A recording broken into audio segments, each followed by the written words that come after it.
How can you champion climate change when you hop on private jets as much as they do? They do come across like hypocrites. If you're going to tell us to do better for the earth, let's lower emissions, and then you take a private jet. It's a 3-hour drive. Do what we You say. would have been We there. do what we say, Not as we do. Harry and Meghan are posers, not really royalty or reality stars, just plain wannabes. They're losers. And once again, the Meghans mock the public. On one hand, pretending to be eco-warriors, and on the other, taking private jets to birthday parties, Caribbean getaways, or conferences on climate change. You got Walmart Wallace and their West Coast Whaler talk a really good game. But at the end of the day, it's all just make-believe. Meghan shows off her red poppy in the U.S. Her sister Samantha returns to court seeking justice, and Harry, well, he snubbed the king playing a clown. You know, the couple keep complaining and asking why no one takes them seriously. But I promise you this, we know exactly who they are. Sir, your millions from Netflix for no one knows what. Put it with the rest of them. Babe, time to do our daily $250,000 sponsored Instagram post for Del Taco.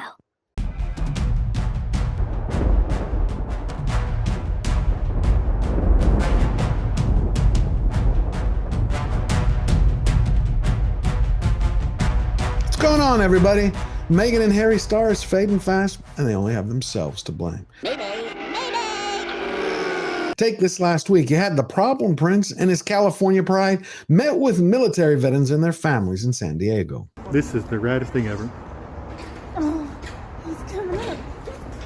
You want to go see? You want to go see your mommy? You want to run over there?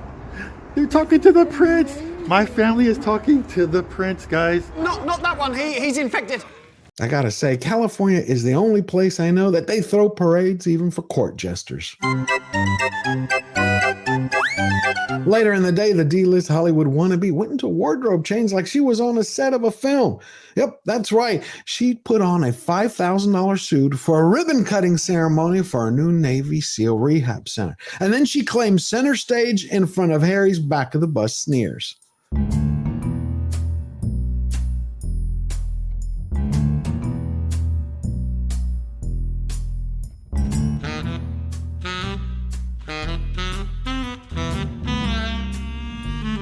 But what's much worse than Harry's sourpuss is that both he and the hater decided to put on their new Royal British Legion poppies for U.S. veterans. See, we don't wear them for Veterans Day, which was this last weekend. We wear them for Memorial Day. But the question is, did he mark this weekend's occasion? Did he remember the 104th Remembrance Day and decide to honor the United Kingdom and the Commonwealth's British brave veterans? Absolutely not. He didn't say a word. He was silent as a mouse and showed no respect, which proved to us one more time where Harry's true loyalties really do lie. Next time, if anyone needs any extra force. That's really why we're here. It's the pitch. Well, behind every joke, there's some truth.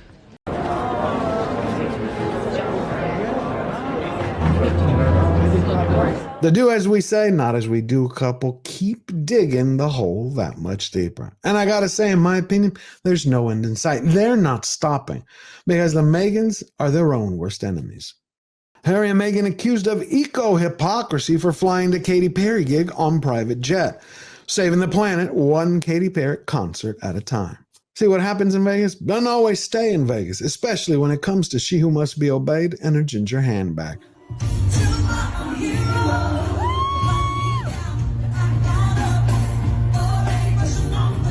While Walmart Wallace wobbled in place to what she calls dancing, Harry showed his true face. Has anyone started to notice how a particular finger puppet, anytime he thinks there's a little bit of slack in his string or the cameras aren't paying attention to him, he'll share his real feelings? That doesn't look like a very happy man. Definitely not the one who keeps telling the world he's head over heels in love. In my opinion, their relationship is headed for the rocks. I mean, seriously, what's holding it together? Silly string, jealousy, envy, and greed? That's it. The Perry concert is no different. It's just one more example of Harry being miserable. What? Whenever the pair aren't posing for pictures, the truth always comes out. Everything else from the Meghans is pure playing pretend. Just like Harry's trying to heal the planet. As we sit here today, our world is on fire. Again. It's like people only do things because they get paid. I guess the fire hasn't reached all the way to the Montecito manipulator's California chicken coop. And this crisis will only grow worse. Yeah, well, that's just like your opinion, man. The Meghans keep making history, but I'm not talking the good kind. This time, they've redefined the word hypocrite. Spend 99% of my life traveling the world by commercial. Occasionally there needs to be an opportunity based on a unique circumstance to ensure that my family are safe. You liar! Of course, keeping one's family safe is a justifiable reason.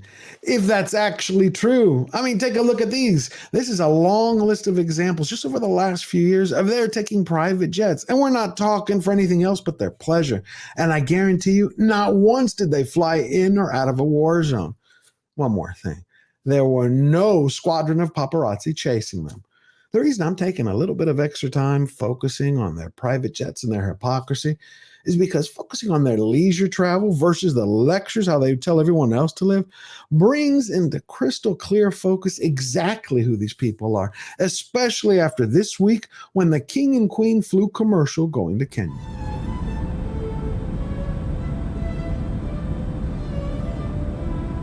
Mr. and Mrs. We want to have our cake and eat it too are going to have to come to a decision. Either A, stop preaching to everyone, or B, come clean.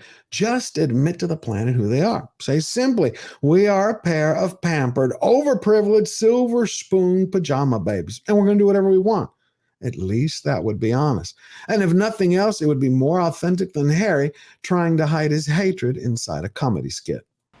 As someone who never gets scrutinized, I haven't even had to prepare much. But out of an abundance of caution, I have been working on this particular act for quite some time, and everyone I know tells me it's perfect. And no, these aren't people who just tell me what I want to hear. Oh no, these are people like my finance manager, my lawyer, and of course my Reiki healer. On the surface, it looks like the spare is auditioning for the role of a fool in the future court of King William. The sad truth is quite different and not so funny. Prince Harry attempts to overshadow King's speech by releasing new gag-filled video. You and I have seen this play before many times. You take a member of the royal family, they hold an event, and boom, all of a sudden you have this ginger jack-in-a-box pop up, or his hateful other half, a hungry ego alert, stop to steal the spotlight. My lords and members of the House of Commons. Then right on cue, not 15 minutes before the King's speech, a problem prince releases his comedy clip. Thank you for having me to this splendid evening, celebrating our incredible veterans. It's okay. I got this. Our military community is special. What's even worse is that in that video, Harry once again displayed his red poppy and a chest full of his most notable awards. All except one. One was missing, the one his father gave him, the King's Coronation Medal. And if that wasn't bad enough, an hour later, the Meghan spokesman tried to salt the wound. The rift in the royal family could not be wider. Royal experts slam Harry and Meghan's inappropriate timing after a couple insisted they were snubbed by King over his birthday party on the same day he took center stage at state opening of Parliament. Can you imagine that? People who slam their own family, air dirty laundry at the very moment that's the biggest time of their life. This is the first time the King was speaking to Parliament. But do we expect anything different? Mr. and Mrs. Has-Been, Never Was, never miss a chance to leave their sticky fingerprints on any moment that isn't dedicated to the worship of them. And yet they still ask, why do people keep making fun of them? How dare you, sir! South Park was the first to rattle the Meghans. Sir, your millions from Netflix for no one knows what. Family Guy was the second to turn up the heat. Prince Harry and Meghan Markle in full panic mode after disaster. The worm has definitely turned against the Montecito merchandisers in America. The couple were caught flat-footed after the episode's savage attack. Which begs the question, does anybody think that Harry and his other hateful half are going to mend their ways? You think they're going to learn their lessons and turn a new leaf? Yes. No.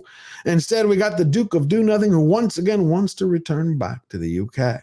Well, while he's busy trying to look for an escape hatch, someone else who's tired of being stepped on once again decided to step up and start fighting back. According to the suit, Samantha's team is arguing that Meghan's on-camera comments on the Oprah Winfrey program and on her Netflix docuseries hurt the sales of Samantha's book by spreading malicious, hurtful, and damaging lies. Samantha Markle has a lot of courage. She went to that federal courthouse in Tampa, Florida all alone. And I gotta say, that's no easy feat for someone suffering from multiple sclerosis. Samantha is a true warrior and someone who is dedicated to seeing that justice is done and righting a wrong.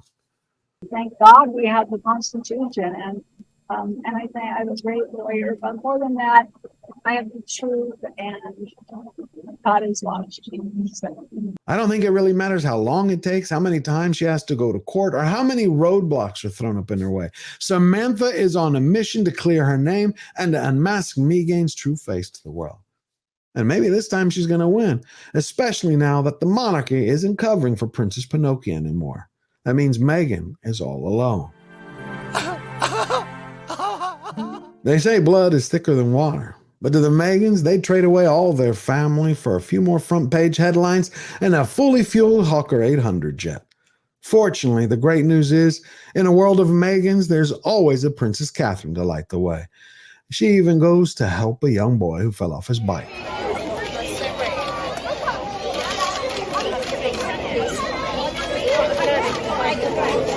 Where's your bike? If you enjoyed the video and found value in it, hit the subscribe button, leave your thoughts in the comments down below, and share with everyone you know. And if you want to win every battle and stay true to yourself, all you have to remember is, we never bow down, we never bend the knee. Always forward.